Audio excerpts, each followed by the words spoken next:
All right, everyone, get ready to imagine the possibilities. I'd like you all to close your eyes. Really, close your eyes. Trust me, it's okay. I'm going to take you on a little journey. I want you to imagine that you're at the top of a ski hill and that I'm guiding you down the hill. Ready? Left turn. Good, good. Right turn. Excellent. Feeling the snow fall from beneath your skis. Great. Feel the wind in your face. Imagine the trust that you must have in me to guide you down the hill because you see, you're blind. You can open your eyes. My daughter's blind from birth. When she got to be about 9 years old, they mainstreamed her with sighted children. The sighted kids teased her on the playground because her eyes darted back and forth. And she came home and she said, Dad, she said, I'm not blind. She goes, I can read. And she could. She could read a letter about 2 inches from her face. And she said, you know, I'm like everyone else. I'm not blind. And she threw down her cane and refused to learn Braille. And the teachers are going, Jim, this kid's got to learn Braille if she's going to get through school. And I'm like, what am I going to do with her? Well, I was at WGN Radio at the time, and one of the announcers there said, Jim, I'm going to hook you up with a blind ski group. And after a couple weeks, my daughter was going to school, and they said, what'd you do this weekend, Aaron? And she said, well, I went skiing. And they're like, right, you went skiing. You're blind. How do you do that? And she went, no, here's the pictures. And they're like, oh, my God, that is so cool. You're blind and you ski. How do you do that? And she's like, yeah, I'm blind and I ski. You know, I'm pretty cool.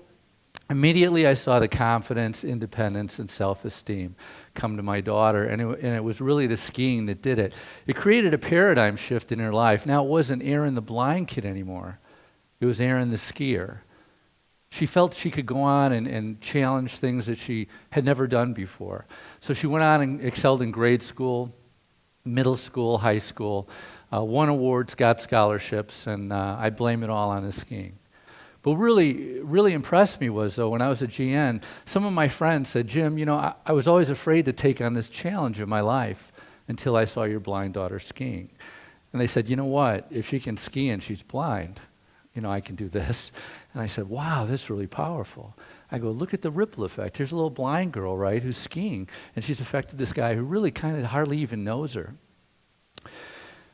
I started scuba diving in college. I thought, I was a journalism major. I thought if I ever meet someone like Jacques Cousteau, I better know how to scuba dive, right? So I'll never forget the first time I got in the water, and I'm hovering between the ceiling, or between the surface of the water and between the bottom of the pool, and I'm like, oh my God, this is like being an astronaut. And so we call it our astronaut moment, and every time we get someone in the water, we do that. I'd like to introduce you to one of our divers. His name is John. John is a C5 quadriplegic, so he has a cervical injury in his spine. You can see his hands. There's not a lot he can do with them, but John can feel from his elbows up. Now, imagine if you're in a chair every day, right? What we wanted to do is we wanted to help John escape gravity. So we took him down to Cozumel, Mexico. This is John the first time out of his chair, right, other than being transferred to bed, and experiencing zero gravity. Now, it takes me the better part of a week to get a blind skier really acclimated to the ski hill, feeling the fall line and knowing how to initiate turns. But in about 15 minutes, I can get John using his breath as a balancing act, basically to experience his astronaut moment. Now, the cool thing about this trip was after about the second day, John came up to me with 2 other veterans with spinal cord injuries and said, you know, Jim, we've been in chronic pain for years. And they said, this is the first time we've been in pain. All 3 of them, first time we've been pain-free since our injury.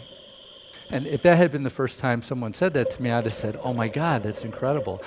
But I just said, get in line. Because if we can get you deep enough and we can teach you how to use your breathing. Doctors from Johns Hopkins went with one of our teams down to the Cayman Islands and found there's an extra output of serotonin at 3 atmospheres, which is about 66 feet underwater. So the way I view this is a potential pain management tool. Now imagine if we could take someone like John and get him out of his wheelchair on a regular basis. You know, one of the guys was pain-free as long as 3 weeks. Right? 3 weeks. So imagine if you can get into the water every week. You might be pain-free all the time, right? This is another one of our divers. This is Mike. Mike said, you know, Jim, I don't know if I can dive. He said, I can't swim. And I said, that's okay. You don't have to be able to swim. So here's a guy who's never swam in his life. After about 15 minutes, teaching him how to use his breathing and control his buoyancy, we helped him experience his astronaut moment, right? Of course, after that, he's a slave to gravity like the rest of us. It reminds me of a Vietnam veteran who was in a wheelchair who came up to me and he said, Jim, you know, he goes, I served my country. And he says, men now, they look down at me. And some of them talk to me like I'm a child, you know, where it's easy enough to take a knee and talk to somebody eye to eye. But he said, you know what? When I'm underwater, he said, I look those guys right in the eye. It's a great equalizer. Individuals like John and Mike had traumatic injuries. What happens with the traumatic injury we found is that individuals are no longer the man or woman that they were. A lot of guys coming back from Iraq and Afghanistan, they've suffered loss, okay? Some of them have even given up. Some other individuals we work with, like Jessica, now they're born with a disability. Now Jessica was born with no arms. But you can see her here. Imagine, for those of you that are divers, she's assembled all her gear on her own with her feet. Here she is experiencing her first astronaut moment, using her breath to control her buoyancy in a pool. Then we took her to the quarry and we got her out there and she assembled everything. She did everything. She removed her BC, she removed and replaced her mask, she recovered her regulator. She could even put her contacts in with her feet. Yeah. The only thing she said, Jim, you know, the only thing I can't do is I can't do a ponytail. I go, I'm not going to be able to help you there. But the smiles that we get from doing this are incredible over and over again. And the heavy lifting that we do, it's not about going to the Caribbean. You know, the heavy lifting we do is in pools all over the world. We've done programs in 200 cities around the U.S., in China, Australia, Israel, the UK, and all over the Caribbean. And we find the same thing. 15 to 20 minutes in the water, and we get them out of the water, and it's created a paradigm shift. And the beauty about social media that we found out is basically that we can take photos and video. And now, Johnny, who was in a wheelchair, right?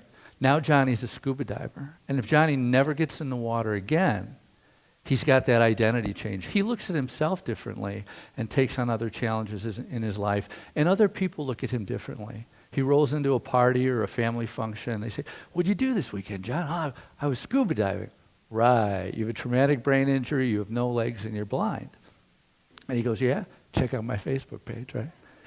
We know now Facebook is where we need to focus, right? Anna gave me a tour of the Shriners Hospital where she was care coordinator. And we're going through the halls, and one of her co-workers come up and she says, gives her a hard time, and Anna says, she says, what do you know? She goes, you're a tabby. And I go, tabby? I go, what's a tabby? I've never heard that before. She goes, temporarily able-bodied individual. I think now every time I look in a mirror, temporarily able-bodied individual, that's all of us, right? But Anna was born with no arms and no legs, well-adjusted, first time in the water. We're right there with her, we control her. Then we decided to take Anna to Bonaire and give her an astronaut moment in the ocean. And with a team of highly trained individuals, instructors, and dive masters, we're able to take her in the water and give her an experience that she may never ever have had before or may ever have again. But now, Anna is equal, right? I mean, in this photograph, you'd have to look hard to see that she has no arms and no legs because she's eye level and she's equal with her peers. And then, of course, the goal is to take her from the pool, right, where we do the heavy lifting, and then get her out there and give her that astronaut moment and give her independence. And with the current, just like with John, the very first diver that you saw, who swam the length of 3 football fields underwater, only being able to use the little bit of movement that he had. Okay, now she, with the help of the current, is able to move through the water independently as well. So this has led us to some very exciting things. We've taken on challenges, and with tools like full face masks, we've been able to take individuals who would never have a chance to do this before and get them in the water and have them experience this. This woman, Erica, is blind and deaf. Basically, you know Helen Keller, right? This is Helen Keller. And I said, well, how am I going to teach a blind and deaf woman? And I reached out to one of our divers who was a blind Vietnam veteran, Rick. And I asked Rick, I said, Rick, can you learn to tactily sign to Erica? And he says, yeah, absolutely. And so what we did is we got acclimated, and then we put a full face mask on Rick, and then I wore a full face mask, and I communicated to him by pushing a button, just like the military or rescue divers do to talk underwater. And then he would tactily sign to Erica, and then Erica would sign back to him, and he would talk to me. And so we had a communications protocol worked out. So it's innovative. It allows her to change her life, because now we take her to Cozumel, Mexico, and she shows this picture to somebody and goes, yeah, I was diving at 70 feet on a wreck in Cozumel. And people are like, sure you were. Oh yeah, check out my Facebook page, right? So it's all about imagining the possibilities. We believe what we've seen so far, just anecdotally, and I'm not a therapist and I'm not a doctor, but what we've seen anecdotally, we believe will revolutionize rehabilitation. This young man is floating without gear on. He has a 20-foot hose. But imagine his therapist. Now, he has a spinal cord injury from birth. Imagine his therapist being able to say, okay, Johnny, let's work on range of motion, right? We're doing research right now with Duke University Medical Center. We just finished the world's first study on autism and scuba therapy. Autism, right? It's an epidemic. And kids with autism take to it like that. It's amazing. You know, pressure is a therapy if you know anyone with autism.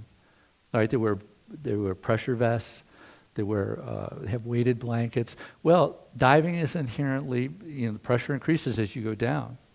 And that's why the top hyperbaric physicians in the world from Duke University Medical Center are interested in doing stuff with us. We're searching right now for veterans with traumatic brain injuries to do another research study. University of, or the Illinois School of Psychology got an IRB to do research. So we believe there's 100 years of research in front of us. We believe this is going to revolutionize rehabilitation. Imagine physical therapy in a zero-gravity environment, right? It's inherently hyperbaric. You go down, pressure increases. We know there's an extra output of serotonin when you get to depth. The doctors from Hopkins, prove that. This is another one of our divers. This is Connor, again, experiencing his astronaut moment. You can see Connor would never have an opportunity to do this if we weren't working in a zero-gravity environment. And with the help of our instructors and divers, we're able to assist him. Now, this is probably our most extreme diver. This is Matt Johnson. Matt is on a ventilator, right? Imagine being on a respirator. You can't breathe for yourself. But with the help of technology, we were able to get a custom dry suit manufacturer to put a port into the side where the ventilator provided air, and then it went up on the inside to his trach, right? We use a dry suit, which seals off water, okay? And then we use a full face mask that protects the airway there. Matt's able to go underwater 15 feet because that's as long as his hose goes. But Northwestern University engineering students have actually developed a prototype that we asked them to do when they did a program for us, a project for us, to find out if we could bring him deeper and basically take an underwater camera housing and put his ventilator in there with a bunch of scuba stuff hooked up to it. And they did it. So we just need money for the prototype, and we'll be able to do that. Our vision is, we know we need deep water, but most of the water is not accessible, okay? Less than 1% of the people in the world dive, okay? And the reason for that is most of the water is cold and dark. So what our goal is to build a 100 to 130 foot deep pool here in the western suburbs. We're a little nonprofit from Downers Grove, Illinois, but we're changing the world. And if we can build a 130-foot pool here where we can start taking people in 90-something degree water and doing therapy, imagine the researchers that'll come, right? This is in the aquarium of the Pacific where we've taken divers. Actually, I'm in there with Alex. Alex is a C5 quadriplegic, but and the lady in front you can see is signing, and we have probably 1,000 people with disabilities in the audience watching this. But this is showing them exactly what we can do with this. Possibly, imagine therapists behind a glass window, looking at loved ones or patients or therapeutic techniques where now they can use zero gravity. And really, I mean, there's a whole future of therapeutic exercises that haven't even been developed yet in zero gravity. We kind of got ahead of the curve a little bit on this, and in 2010, we had Perkins and Will and some other folks that helped us out and put together a proposal for a 40-foot deep facility. And this is that, and we brought it to the VA at Hines, and it got kind of hung up in Washington. Everybody locally loved it. But I'm so glad it didn't happen, because we realized we don't need 40 feet. We need probably at least 100 feet. So our goal is to build a multi-million-dollar facility here in Chicagoland's western suburbs to help with research, rehabilitation, education, training, and to provide vocational opportunities for individuals of all abilities. This is a to-scale photo of what the inside of that facility would look like. You can imagine taking people of all abilities, bring them in a zero-depth entry, and then have them work at different levels with different gases, 100% oxygen, enriched air, and see what kind of therapy comes out of it. So I guess to summarize this, we're at the very tip of the iceberg. You know, just when you think there's something or nothing new under the sun, you find something like this. It's almost like being in a laboratory and you accidentally discover Velcro. You go, oh my God, that is so cool. You know, how'd we do that? And you know, I left the media business after 30 years to embark on this mission, and now I'm a volunteer. I don't draw a salary doing this, and I'm happy to do that to build confidence, independence, and self-esteem in people with disabilities. But I found that now this is actually a therapy, and I think, you know, with people's help from around the world, I think that we can help people with disabilities imagine the possibilities in their life. Thank you.